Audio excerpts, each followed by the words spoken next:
আসসালামু আলাইকুম, আশা করি সবাই ভালো আছেন।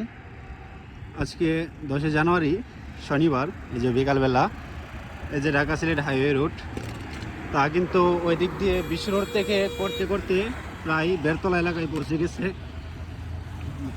সামনে এই বেরতলা বাজার, আর এই দিকটাই মানে পাথরিয়া চাবনের বোর্ড, যে পিস বা ভিটামিন যেগুলা এগুলা ডাইলা রাখছে, ওই সামনে সম্ভবত কাজ করতেছে।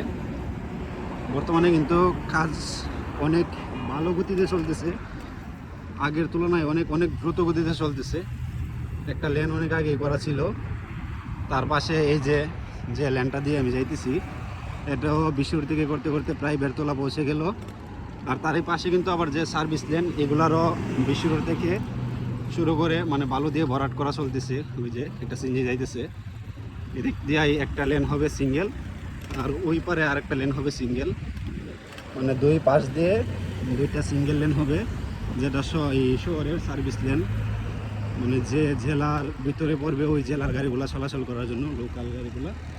আর এই যে মধ্য দিয়ে এই যে এটা তো যেটা দিয়ে যাইতেছি, মানে মধ্যখান দিয়ে দাগ দিয়ে 2 লেন হবে, আর ওইটা 2 লেন, মানে 2 লেন 4 লেন, যেগুলো সম্ভবত মানে ডাইরেক্ট দূর দূরান্তে যে গাড়িগুলো চলাচল করে ওইগুলোর জন্য।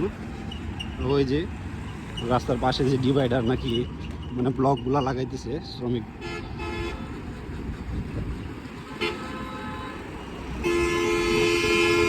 আগের তুলনায় এখন অনেক অনেক দ্রুত গতিতে রাস্তার কাজ করতেছে।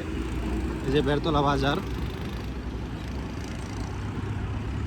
সূর্যটাও অসাধারণ লাগতেছে। বিকালবেলা প্রায় 3:30টার উপরে সম্ভবত সময়।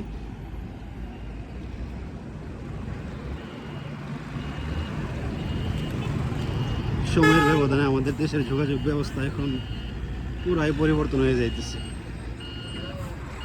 এগুলো একটা ভালো লাগার বিষয়। নিজের দেশ উন্নত হচ্ছে মানে আমরা নিজেরা উন্নত হচ্ছি। এই যে এখানে রোলার দিয়ে সামনে বালু দিয়ে ভরাট করতেছে, মানে চাপাইতেছে।